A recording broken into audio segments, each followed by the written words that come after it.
유사 유사가 뭡니까? UX 사랑합니다. UX 사랑합니다. 네. 자, 오늘 UX를 사랑하는 마음을 가지고 마지막 과 우리가 꿈꾸는 하나님의 나라에 대해서 말씀을 나누겠습니다. 자, 오늘날 나의 신앙을 공격해오고 있는 요소들은 어떤 것이 있는지를 나눠봅시다. 우리의 신앙을 위협하는 그런 요소가 우리 주변에 많이 있잖아요, 그죠? 맞습니다. 좀 어떤 게 있습니까?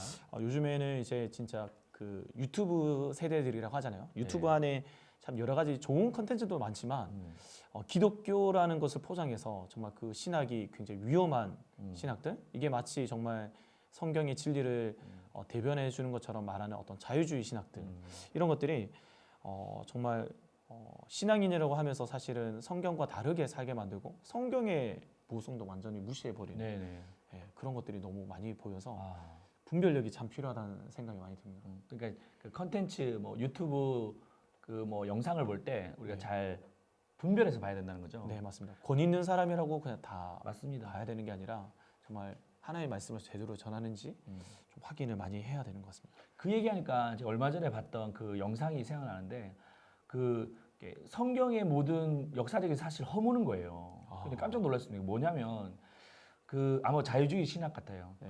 그 모세가 이스라엘 백성들을 이끌고 홍해를 건너잖아요, 그죠? 네. 홍해가 레드시인데 붉은 홍을 써서 레드시. 근데 그게 원래 그게 아니었다는 거예요. 그게 뭐냐면 어떻게 그게 바다가 갈라지냐? 이거 가짜다. 원래는 리드시였다는 거예요. 리드라고 하는 것은 R-E-E-D. 이게 그 갈대라는 말이거든요. 갈대 바다를 건넜다. 그러니까 갈대밭을 건넜다는 거예요. 그래서 이게 정말 어떻게 보면 혹하겠는 거예요. 어떤 사람들은. 근데 이게 아니라 정말 하나님의 기적의 사건을 보여주었던 홍해가 갈라진 사건을 분명히 말씀하고 있습니다. 여러분 속으시면 안 될 것 같습니다. 네. 또 어떤 게 있을까요? 뭐 교회의 어떤 이제 뭐 핍박하는 것들, 요즘에 뭐 특히나 코로나 이런 걸로 인해서 교회는 정말 몰상식한 곳이고 막 그러한 어떤 기독교라고 하는 어떤 그런 문제들, 또 유혹하는 문제들 네. 굉장히 많은 것 같습니다. 교회에 대해서 많은 그런 비난들을 하면서 교회 가지 말라라고 얘기하고 또 요즘 코로나 때문에 교회를 가게 되면 이제 너 이제 직장을 못 다니게 될 것이다. 뭐 이렇게 뭐 얘기하기도 하고 할 때 우리 청년들은 마음이 많이 위축될 것 같아요 보니까. 네. 또 이렇게 뭐 세속주의 같은 경우도 있고 뭐 쾌락주의 같은 거. 그래서 어떤 순간의 쾌락을 위해서 영원한 세계를 버리는 거죠. 네. 그래서 어떤 뭐 영상이나 어떤 매체를 보면서 거기에 계속 빠져서 이제 정말 하나님을 버리게 되는, 하나님에 대한 무감각함을 가지게 되는 그런 것을 좀 많이 보게 되는 것 같습니다. 자, 1번 하나님 나라를 이해하기 위해서는 일반 나라의 세 가지 요소를 알아야 됩니다. 일반 국가의 세 가지 요소는 무엇일까요? 네. 이 사회 시간에 예전에 한번 했던 것 같은데 이 하나님 나라라고 할 때 이것을 어떤 성경적으로 해석하기 이전에 사회에서 말하는 그 나라의 개념을 우리가 이해해야 할 필요가 있겠죠, 그죠? 나라에 대한 개념은 세 가지 구성 요소가 있습니다. 기억이 나시나요? 네. 뭐죠? 영토 네. 그리고 사람, 국민. 네, 국민과 네. 이제 주권. 네. 맞습니다. 예. 기억 안 나시네. 나도 사실 보고 알았습니다. 우리가 다 뭐 아실 건데 이게 나라의 국가의 구성 요소는 일단 먼저 영토가 있어요. 땅. 맞습니다. 그 땅에 그 국민, 백성이 있어야 되고 그냥 땅에 백성만 있는 게 다가 아니라 그 주권, 백성들을 통치하는 그 주권이 세워져 있어야지만이 그들의 그 국민들의 권한 이런 것들이 있어야지만 가능한 것이죠. 네. 자, 이걸 이제 좀 우리가 볼 때 우리 역사적으로도 이런 것을 잃어버렸던 그런 경험이 있었지 않습니까? 언제였죠? 이게? 저희 나라 같은 경우는 일제 식민 지배를 받을 때 우리 주권을 잃어버린 어떤 그 나라의 고통, 사람다운 삶을 살지 못하고 살아야 했던 그 고통스러운 시기가 있었습니다. 맞습니다. 땅은 있었고 또 국민들이 있었지만 실제적으로 그 땅과 국민이 어떻게 보면 잃어버렸던 다 빼앗겼던 사건이 그 주권이 없었다는 거잖아요. 네, 맞습니다. 이름 뭐 창씨 개명하고 또 그 위안부 보내고 얼마나 많은 수모를 당했지 않습니까? 맞습니다. 그죠? 그게 이제 바로 이 나라를 빼앗겼을 때 그런 수모라고 말할 수 있겠습니다. 자, 2번 한번 읽어보시겠습니까?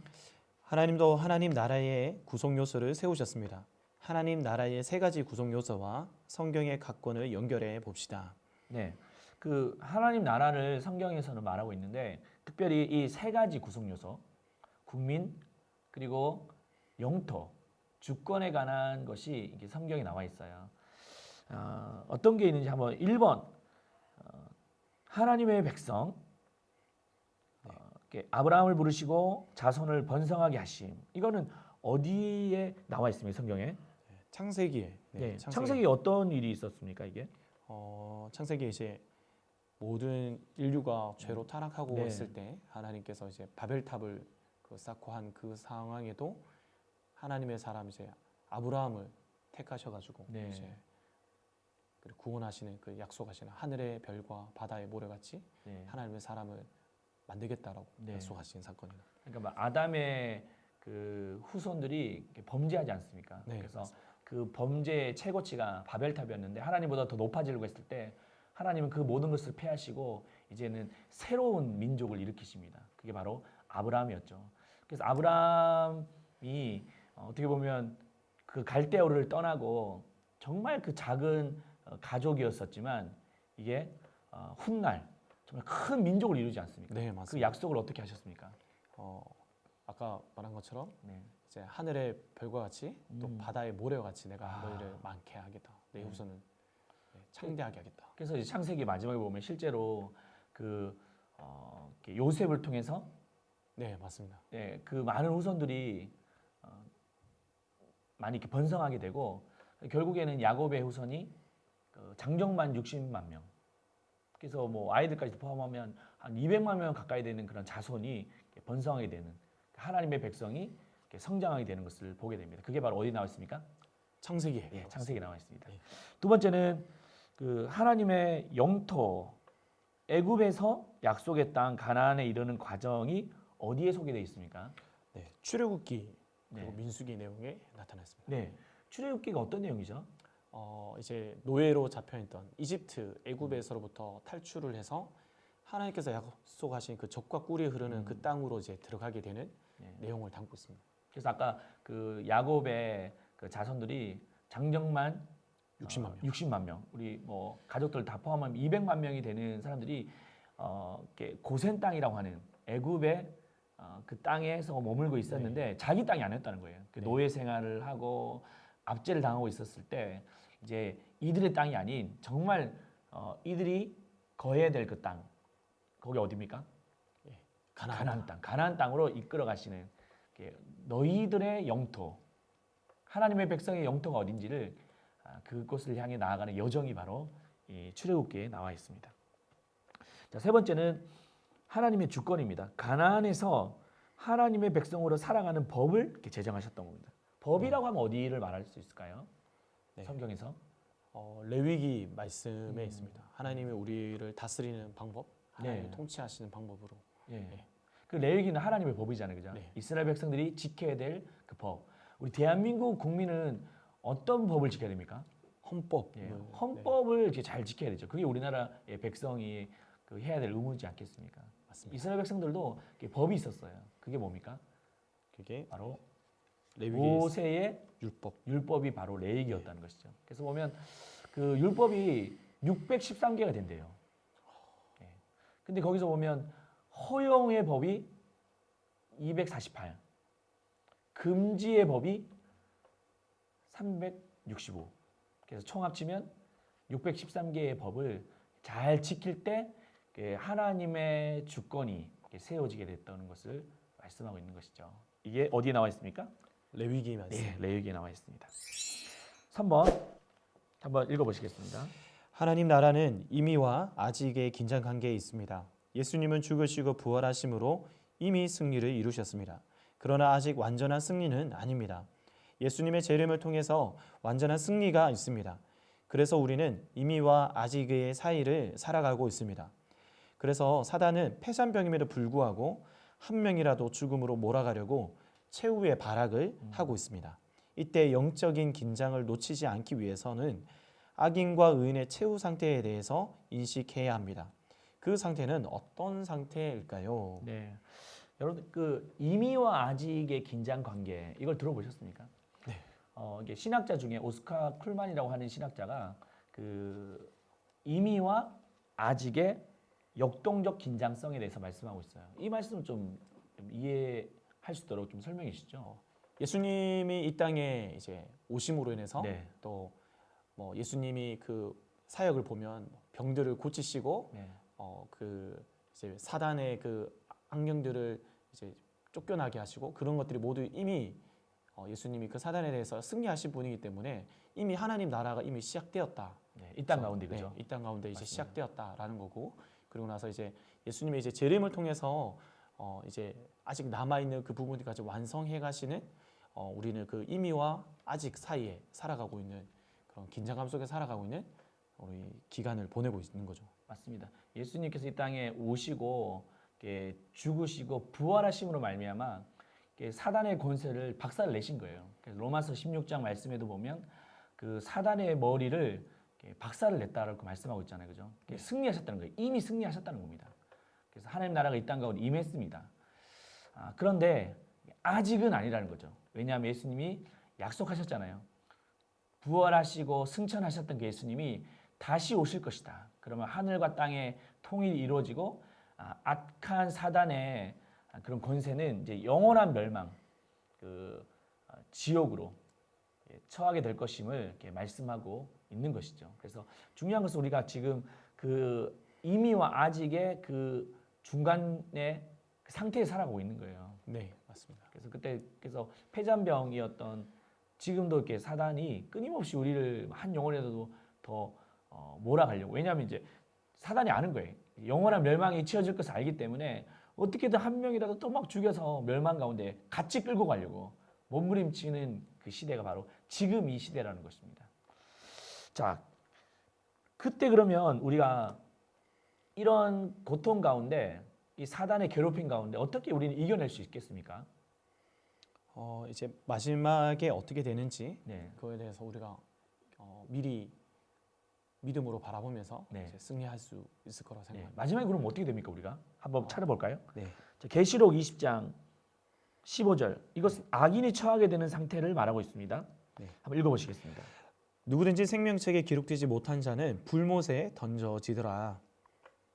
이 불못이라고 하는 것이 어디입니까? 네, 지옥을 말하고요. 네. 영원한 고통과 형벌이 있는 장소를 말하고 있습니다. 불못에 가보셨습니까?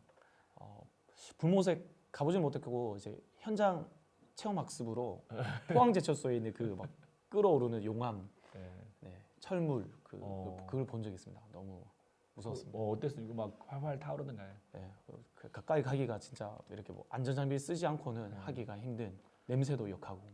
네. 그래서 그 얼마나 고통스러운지 손가락 한번 넣어보면 여기 없겠죠 제가. 진짜 그 포항 제철소의 그 용광로도 그렇게 고통스럽고 두려운 곳인데 이제 영원한 형벌을 이렇게 맞이하게 되는 그 불못에 던져진다라고 하는 것은 상상을 초월할 수 상상이 안 되는 것이죠. 그래서 그 단지 거기는 육체적인 고통만을 말하는 것이 아니에요. 그래서 정신적인 고통도 있는 곳입니다. 그래서 우리가 이제 이 땅에 살다 보면 이렇게 노가다 차라리 하는 게 낫겠지. 관계의 문제, 어떤 우울증의 문제, 공황장 이런 거 겪으면 얼마나 힘듭니까, 그죠? 맞습니다. 근데 그 지옥은 그거가 생각하는 그 이상의 것이 있는 곳이라는 정신적인 고통이. 한번 생각해 보세요. 어떨까 그 당시 그런 모습으로 있으면. 상상하기 힘들죠. 네. 또 이제 육체적인 고통, 정신적인 고통만이 아닌 영적인 고통도 있습니다. 그래서 이걸 어떻게 좀 우리가 이해하냐면 나 목사님도 이렇게 신앙생활 하다 보면 때로는 영적인 침체가 올 때 있잖아요, 그죠? 네, 맞습니다. 언제 침체가 옵니까?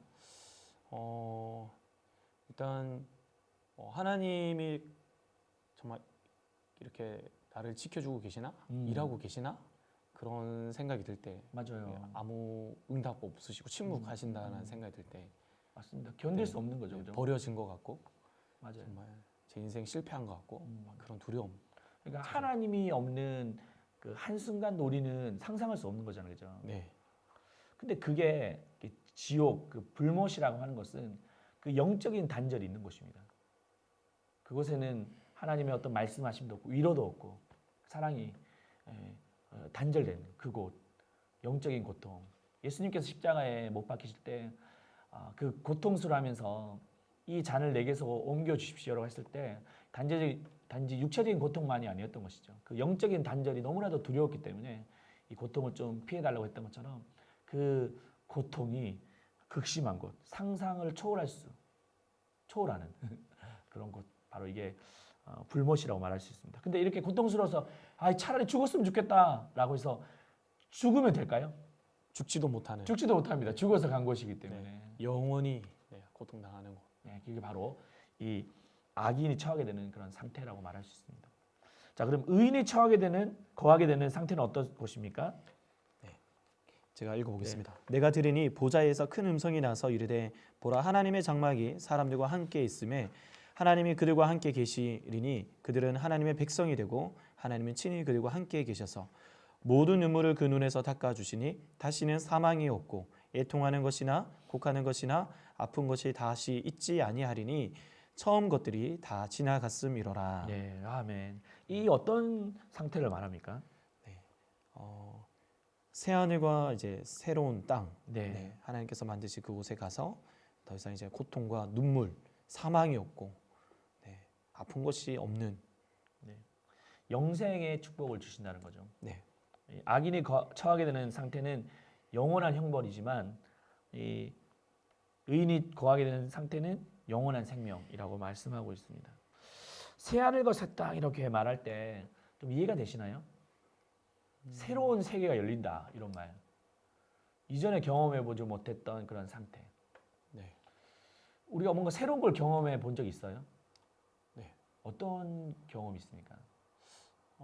저는 특히나 뭐 여행을 외국에 이제 여행 가서 새로운 문화나 새로운 어떤 곳을 봤을 때 하나님 창조하신 세계가 정말 경이롭기도 하고 새로운 그 문화 속에서 정말 많이 깜짝깜짝 놀랄 때가 많습니다. 세상이 너무 넓다라는 것 때문에. 네. 저는 한 번씩 등산을 가서 높은 그 꼭대기 정상에 올라서 그 하나님이 만드신 그 세계를 바라보면 너무 경이롭다. 정말 이렇게 광활한 그런 대지나 또 아름다운 산을 보면 나 여기 살고 싶다 그렇게 느낄 때가 있는 것 같아요. 새 하늘과 새 땅이라고 하는 것은 우리가 이 땅에서 경험했던 그 이상의 것들, 그것이 바로 새 하늘과 새 땅이 열릴 것이다 그렇게 말씀하고 있는 것입니다. 그래서 그 때를 우리가 소망하면서 지금 어떻게 보면 영적인 그런 고통, 사단에 주는 공격들을 우리가 무너지지 않고 이겨낼 수 있는 것은 그 미래의 것을 소망하기 때문에 그렇다는 거죠. 네. 우리가 뭔가 이렇게 그 한일전을 축구 한일전을 보면 늘 막 긴장하잖아요, 그죠? 네, 맞습니다. 근데 긴장하지 않을 때가 언제인지 아십니까? 그 모든 그 결과를 알고 있을 때라는 거예요.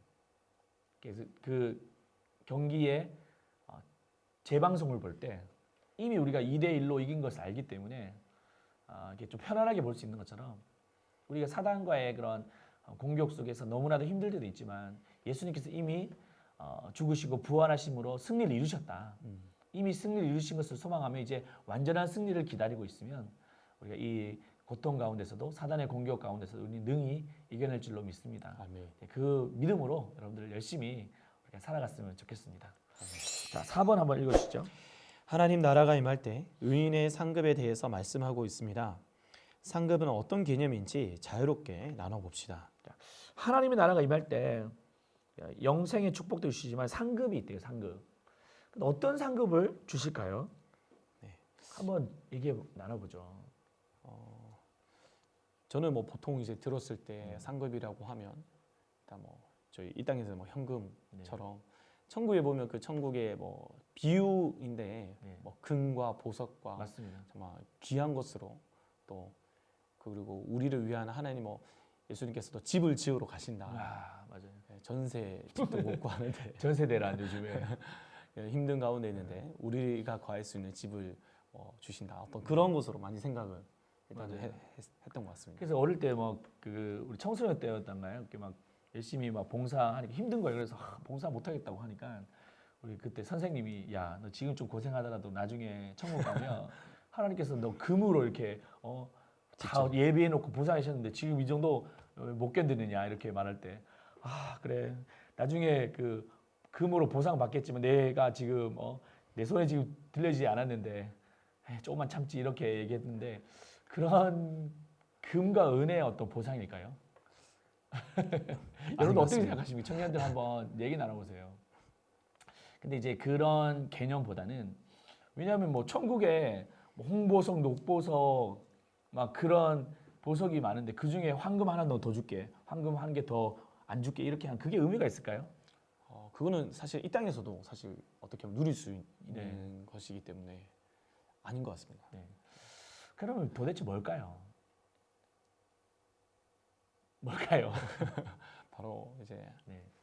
그 하나님과 깊이 정말 교제하는 것, 우리가 대면하지 못했던 그 하나님을 우리의 정말 생명이시고 복이신 그 하나님을 우리가 이제 함께 교제하고 그분과 함께 영원히 동행하며 살아가는 것을 누리는 것이 진짜 상급이라고 네. 생각합니다. 그래서 그 우리가 이 땅에서도 하나님과의 친밀한 그런 사귐과 교제를 누리면 우리의 삶이 비록 힘겹지만 이겨낼 수 있는 힘이 있지 않습니까? 네, 하나님과 친밀한 그런 관계 속에서 이루어지는 것이죠. 근데 천국에 가서도 어떤 하나님과의 그 친밀함이 있다라는 거예요. 이게 어디를 보면 우리가 좀 알 수 있냐면 계시록 7장에 보면 이렇게 흰 옷을 입은 무리들이 보좌 앞에서 찬양합니다. 구원하심이 보좌에 앉으신 우리 하나님과 어린 양께 있도다. 이렇게 수많은 민족과 족속과 방언이 하나님을 막 찬양하고 있을 때 근데 그 보좌에 가까이 있는 자들도 있을 것이고 멀리 있는 자들도 있다라는 거예요. 제가 예전에 그 신학교 다닐 때 그 교수님이 그렇게 말씀하시더라고요. 그런 그 차이가 있는 것처럼 물론 이제 천국이기 때문에 행복하죠. 늘 기쁨이 있죠. 그러나 그 안에서 하나님과의 보좌 앞에 깊이 나가서 예배하는 자들과 그리고 또 좀 멀리 있는 자들과의 분명한 차이가 있을 것이다. 그래서 그런 말씀을 하시면서 하나님과 깊은 사귐이 얼마나 중요하느냐. 그렇게 그 상급에 대해서 이렇게 말씀하시더라고요. 목사님 뭐 이런 걸 고민 한번 해보셨습니까? 네, 고민해 본 적이 많고요. 예, 지금 하나님에 대해서 내가 가까이 해야 그때 가서 어색하지 않겠다. 좀 지금의 삶 가운데도 하나님과 더 가까이 하는 것이 더 친밀하게 지내는 것이 네. 천국에서 더 깊게 행복을 누리는 것이지 않을까 그런 생각을 했습니다. 성경에 보면 부끄러운 구원이라는 말이 있잖아요, 그죠? 그러니까 구원을 받는데 천국에 가게 되는데 상급이 없는 거예요. 그래서 겨우 그냥 턱걸이로 천국에 갔는데 이 땅의 삶에서 또 주님 우리를 위해서 생명까지 주셨는데 우리가 네. 주님을 위해서 한 건 아무것도 없는 거예요. 그렇다면 얼마나 부끄러울까요, 그죠? 네. 그래서 부끄러운 구원이 되지 않도록 하나님과 더 친밀한 사귐이 있는 그런 상태가 되도록 우리가 더 주님과의 목사님 말씀하셨던 것처럼 이 땅에서도 그런 사귐이 필요한 것 같습니다. 5번 한번 읽어주시죠. 네, 성경은 마지막 때에 악인의 심판과 함께 의인의 상급을 약속하고 있습니다. 의인이 받는 상급의 개념은 무엇인가요? 네, 제가 한번 읽어볼게요. 그러므로 그들이 하나님의 보좌 앞에 있고 또 그의 성전에서 밤낮 하나님을 섬김에 보좌에 앉으신 이가 그들의 위에 장막을 치시리니 이게 무슨 말씀일까요? 이제 하나님의 보좌 앞에 이제 가까이 나아가서 이제 밤낮으로 하나님과 함께 이제 섬긴다, 하나님과 가까이 한다라고 이야기를 하고 있는 것입니다. 네, 이게 이제 아까 얘기했던 것처럼 하나님 보좌 깊은 곳에 나아가서 하나님을 섬기고 또 그분을 예배할 때 그 깊은 친밀감과 그 환희를 가까이서 누릴 수 있는 것이죠. 그렇지 않고 정말 이 땅의 삶에서 주님을 위한 그런 헌신과 수고가 없었다면 이렇게 부끄러운 구원을 저 멀리서 이렇게 좀 거리감을 두고 하게 될 것 같습니다. 여러분들 이거는 좀 어떻게 보면 정확하게 우리가 그 미래의 일들에 대해서 경험해 보지 못했기 때문에 단정 지을 수는 없지만 우리가 분명한 것은 이 땅에 우리가 뭐 어떤 황금의 개념으로 천국에서 더 하나를 보상받는다, 받지 못한다라고 그렇게 이해하지 마시고 우리 주님과의 깊은 그런 친밀한 관계가 정말 저 천국에서도 그대로 이어진다라는 것을 기억함으로써 우리가 하나님의 나라를 우리의 삶에 깊이 모시는 그런 삶이 되어야 될 것입니다. 자, 6번 한번 읽으시죠. 하나님 나라는 미래적으로 반드시 이루어집니다. 그러나 하나님 나라를 대하는 태도에 따라 하나님의 나라는 현재적으로 임하게 됩니다. 어떤 균형 잡힌 자세가 필요할까요? 네. 자, 첫 번째는 현재적인 적용에 대해서 보시면 누가복음 17장 21절에 이렇게 나와 있습니다. 또 여기 있다 저기 있다 고도 못하리니 하나님의 나라는 너희 안에 있느니라. 하나님의 나라가 어디 있다는 말씀이에요? 여기 말씀으로 봤을 때는 너희 안에 있다라고 일단 네. 말하고 있습니다. 근데 이 배경이 이게 중요한데 이 당시에 그 바리새인들이 예수님을 막 둘러쌌어요. 그래서 하나님 나라가 어디 있느냐라고 예수님께 추궁하듯이 이렇게 물었습니다. 그때 예수님께서 바로 너희 안에 있다라고 말씀하셨을 때 그 영어로 봐야 되는데 하나님 나라가 in you 바리새인들 너희들 안에 있다라고 말하는 것처럼 보입니다. 근데 그게 아니었다는 거예요. 이게 성경에 보면 하나님 나라가 너희 안에 있다 했을 때 영어로 among you라는 거예요. 이게 무슨 말씀이냐면 당시에 예수님이 계셨는데 그 예수님 주변에 바리새인이 막 둘러싼 거예요. 막 공격하려고. 어디 있느냐 막 추궁하니까 바로 너희들 그 속에 너희들 그 안에 그 among 바리새인들 그 안에 누가 계셨다는 거예요? 예수님 계셨다는 거예요. 예수님이 바로 계실 때가 내가 있을 때가 바로 하나님의 나라다라고 예수님께서 말씀하신 거예요. 이게 우리에게 정말 중요한 의미가 있습니다. 하나님의 나라가 어디 계신다는 거예요? 우리 안에 계십니까? 아닙니다. 그러면 뭐 여기 다른 사람들 안에 있는 거예요? 아닙니다. 누구 안에 계신다는 거예요? 예수 그리스도가 어디 그곳에서 존경받고 다스리는 예수님이 계신 곳. 맞습니다. 예수님이 우리 안에 계실 때 하나님 나라가 있는 것이지 예수님이 남목사님 안에 계실 때 하나님 나라가 있는 거예요. 이걸 잘 여러분들 이해하셔야 됩니다. 근데 내 상황이 지금 너무 힘겨운 상황이 우리 주변에 많이 있잖아요, 그죠? 네. 경제적으로 너무 어렵고 우리 청년들도 어떤 어려움이 많습니까? 또 뭐 진로에 대해서 막 예. 어려움들, 질병에 또 고통당하는. 그러면 정말 과연 이게 하나님 나라가 있는 것인가? 그렇게 속상해할 때도 많고 의문을 가질 때 많지 않습니까? 그러나 그 상황 속에서도 예수님이 내 안에 계시고 우리 청년들 그 마음 속에 계신다면 주일이 되신다면 하나님 나라가 임했다는 거예요. 그래서 여러분들 꼭 기억하십시오. 이러한 우리의 환경 속에서도 예수님을 모시고 주인으로 여기며 살 때 우리는 그곳이 바로 하나님의 나라가 될 것입니다. 우리 그 주변에도 좀 그런 우리 청년들을 많이 보지 않습니까? 네. 또 어떤 케이스가 있을까요? 환경은 정말 절망적인 상황인데 예수님을 모시면 삶으로 말미암아 정말 그 어떤 세상에 주는 기쁨보다 더 값진 그 기쁨을 누리고 그 축복을 누리는 그런 경험 혹시 있나요?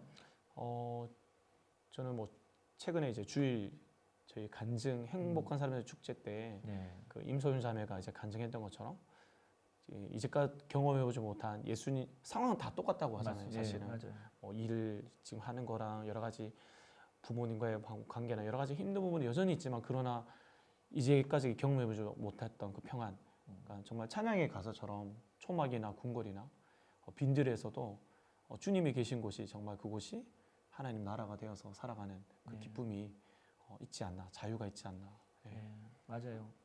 지난주에 담임 목사님도 말씀하셨던 것처럼 어떤 세상의 부나 명예나 인기 같은 게 우리를 뭐 보상하고 보장하는 것 같지만 결국에는 공허하고 또 목말라하는 그런 모습들이 많지 않습니까? 참된 행복이 없다라는 거예요. 근데 예수님이 내 안에 계실 때 그것은 비록 없다 할지라도 너무나도 행복하고 또 감사할 수 있는 기쁨이 있는 것은 그 예수님이 우리의 주인이 되시기 때문에 그런 것이죠. 아멘. 그럴 때면 또 그 모든 상황도 이겨낼 수 있습니다. 우리의 지금 겪고 있는 그런 시간들이 절대 헛되지 않고 우리 주님 모심으로 참된 기쁨을 이렇게 회복했으면 좋겠고요. 하나님 나라가 꼭 임했으면 좋겠습니다. 하나님 나라가 어떤 거예요? 천국이잖아요, 천국. 네. 주님 오실 때 천국의 삶을 산다는 것입니다. 두 번째는 미래적인 적용에 대해서 좀 살펴보겠습니다. 디모데후서 4장 7절에서 8절입니다. 제가 한번 읽어볼게요. 나는 선한 싸움을 싸우고 나의 달려갈 길을 마치고 믿음을 지켰으니 이제 후로는 나를 위하여 의의 면류관이 예배되었으므로 주 곧 의로우신 재판장이 그날에 내게 주실 것이며 내게만 아니라 주의 나타나심을 사모하는 모든 자에게 도니라. 아멘. 아멘. 현재적인 적용은 예수님을 모시고 사는 삶이고 미래적인 적용은 어떤 것일까요? 네. 계속해서 이제 믿음을 지키고 지금 선한 싸움을 싸우고 나아가는 그리고 결국에는 이제 의의 면류관을 받게 되는 네. 네. 이것은 바로 승리의 날을 소망해야 된다는 것입니다. 승리의 날. 이제 의의 면류관을 주실 우리 주님을 기억하면서 오늘도 믿음의 경주를 싸워가자라는 것이죠. 네. 이 당시에는 로마의 핍박이 많았지 않습니까? 그 핍박 속에서 이 경주가 과연 끝날까? 이 고난이 끝날까라고 생각했겠지만 아니다. 이 경주 끝난 그 이후에는 면류관이 있을 것이다. 그렇게 말하잖아요. 이게 어떻게 보면 그 마라톤에서 나타나지 않습니까? 네. 마라톤이 어떤 거예요? 끝까지 이제 그 레이스를 펼치면 네. 마지막에 그 결승전에 통과하면 어떻게 됩니까? 마라톤 안 해보셨어요? 마라톤 군대에서 마라톤 안 구보 안 합니까? 구보? 구보만입니다. 구보. 구보 봐봐요. 그러면 제일 오래 했던 구보도 우리 청년들 모르는 거 아니야 혹시 자매들? 구보라고 하는 것은 그 뭐랄까 뭐 행군 네. 몇 킬로 행군 이런 거 있잖아요. 어떤 몇 킬로 행군 가장 길었어? 보통 이제 뭐 20km, 30km, 20km, 30km 행군하면 이게 많이 20km, 30km지 그 군장 매면 얼마나 힘듭니까? 네, 맞습니다. 근데 정말 힘든 그 행군을 마치고 돌아왔을 때 어때요? 굉장히 기쁩니다. 일단 피곤하긴 하지만 네. 끝났다라는 생각이.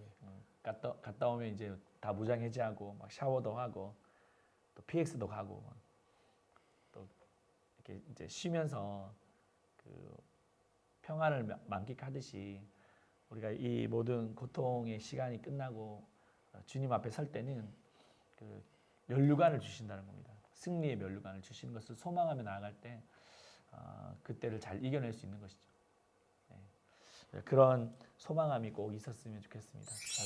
자, 마지막 돌아보기 보시면 하나님 나라가 임할 때 상급을 기대하며 현재적으로 인내해야 될 부분이 무엇입니까?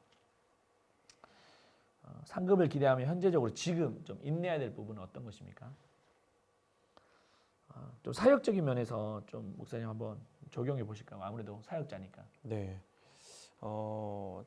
특히나 저희 뭐 가장 좀 사역적으로 뭐 실망을 할 때 바로 뭐 어떤 열매가 잘 안 그렇죠. 보일 때가 훨씬 많거든요. 참 그런데 저는 좀 그런 생각하는데 지금의 제가 하고 있는 그 사역의 열매는 사실 그 전 사역자들이 눈물의 기도와 성김과 그런 것들이 사실 쌓이고 쌓여서 이제 제가 사실 얻게 되는 것들이 많다고 생각하거든요. 마찬가지로 제가 막 쓰고 있는데 열매가 맺어지지 않을지라도 보면 뜬금없이 이제 뭐 영혼이 돌아오거나 뭐 정말 하나님 앞에 바로 서게 되는 것을 보면 제가 열심히 했다라기보다는 그 전에 어떤 정말 그 눈물과 기도와 그런 것들이 있어서 된 것처럼 지금의 어떤 상황에도 사람들은 혹여나 알아주지 못하고 할지라도 하나님을 알고 계시니까 결국에는 그 영혼이 알게 되고 깨닫게 되고 오해도 풀리게 되고 할 것에 대해서 그런 좀 소망을 하게 되는 것 같습니다. 그래 맞아 목사님 이렇게 신방할 때 저는 옆에서 이렇게 보면 정말 한 영혼을 위해서 공감해주고 또 사랑해주고 이런 걸 이렇게 저도 많이 봤었는데 지금 어떻게 보면 말 안 듣고 네. 몰라주는 것 같다고 해서 너무 이렇게 낙심하지 마세요. 네, 감사합니다. 언젠가 이제 알 거예요. 그리고 훗날 기억하면서 물론 우리가 알아달라고 한 건 아니지만 네, 맞습니다. 언젠간 진짜 신앙적으로 철이 좀 들면 그래 그때 목사님 날 위해 기도해 주셨지 또 그게 이제 기억이 날 겁니다. 그리고 주님 앞에 돌아오게 되면 우리가 그것을 좀 소망하며 이 사역을 하지 않겠습니까? 그죠? 네. 그래 저도 뭐 이렇게 사역을 할 때도 뭐 그런 거 있겠지만 지금 이런 코로나의 상황에서도 좀 인내했으면 좋겠어요. 이게 언제 끝날지 모르는 그런 상황들 속에서 너무 낙심이 들고 또 뭔가 이렇게 잘 세워놨는데 이번에 비대면 되면서 못 가게 됐다. 또 코로나 때문에 예배를 못 드리겠다. 이렇게 말할 때 너무 낙심이 들더라고요. 그렇지만 우리가 흘렸던 눈물과 쏟았던 기도가 절대 헛되지 않고 내가 좀 그래 기다리자, 인내하자, 좀 더 기도하자라고 하면 하나님께서 그런 평안을 주시더라고요. 그래 언젠가 다시 돌아올 것이다. 그런 마음을 주셨는데 그 마음으로 여러분들 인내하고 지금 맡은 그런 영역 속에서도 믿음으로 잘 감당하기를 진짜 진심으로 축복합니다. 아멘. 자, 우리 마지막으로 이 땅에서 하나님 나라를 확정하기 위해서 나의 삶의 자리에서 할 의무는 무엇인가요? 어떤 것입니까? 저는 이제 우리가 행복한 사람들의 축제를 통해서도 우리가 봤지만 사실은 코로나로 인해서 선교가 끝난 게 아니라 사실은 계속 여전히 하나님은 일하고 계신다는 것을 많이 경험하게 되는데 이제 사실 이제 도시 선교라고 저는 좀 이 부분에 대해서 좀 여러분들과 나누고 싶은데 사실 우리나라만 하더라도 이제 외국에 들어온 이주민들이 고정적으로 이제 장기적으로 있는 이주민이 200만 명이 넘게 있습니다. 최근에도 이제 뭐 저희 청년들하고 한번 강화도에 이제 팀장들하고 갔다 오는데 가는 길에 외국인들이 공장에서 얼마나 많이 일을 하고 있는지 사실 저들한테 복음을 전하게 되면 세계 복음화가 사실은 정말 금방 오게 될 거다. 사실 우리가 들어가기 힘든 나라도 너무 많은데 맞습니다. 이미 여기 들어와서 지금 한국의 그 문화 속에 살아가는 자들에게 우리의 그 진리, 복음, 예수 그리스도에 전하면 얼마나 그 하나님 나라가 이렇게 점점 확장되어지지 않을까라는 생각을 하게 되었습니다. 그러니까 요즘에 이렇게 막 이슬람 국가로 못 가잖아요, 그죠? 맞습니다. 닫혀 있는데 그들이 올 수는 있습니다. 그들에게 이렇게 복음을 잘 전하면 이제 그들이 다시 고국으로 돌아갈 거잖아요. 네. 그러면 그들에게 가정과 복음을 전하고 가정을 세울 수 있는 그런 그 비전에 대해서 봤다는 거죠, 그죠? 네. 참 그게 진짜 우리에게 필요한 것 같습니다. 저는 하나님 나라를 지켜가는 것에 있어서 지금 내 삶의 영역에서 좀 도망가지 않아야 되겠구나, 좀 도피하지 않아야 되겠구나. 다니엘도 그런 그 바벨론의 그 제국 앞에서 무릎 꿇지 아니하고 또 그렇다고 도망가지도 아니하고 정말 결국에 믿음을 지켰을 때 하나님 들어 사용하시잖아요, 그죠? 맞습니다. 네. 여러분들도 지금 삶의 현장이 너무 힘겹고 어렵지만 그곳에서 바로 하나님 나라가 지금 임하고 있습니다. 아멘. 우리 주님을 모시고 주인이라고 여기며 살 때 하나님이 통치하신다는 겁니다. 꼭 여러분들 그 믿음 잊지 마십시오. 청년들 축복합니다. 아멘. 그리고 격려합니다. 우리 같이 이 하나님 나라를 세워가는 우리 뉴액츠 되었으면 좋겠습니다. 자, 우리 하나님 나라를 세워가는 마음으로 킹덤 오브 갓 한번 외치고 마치도록 하겠습니다. 우리 뉴액츠 여러분들 킹덤 오브 갓.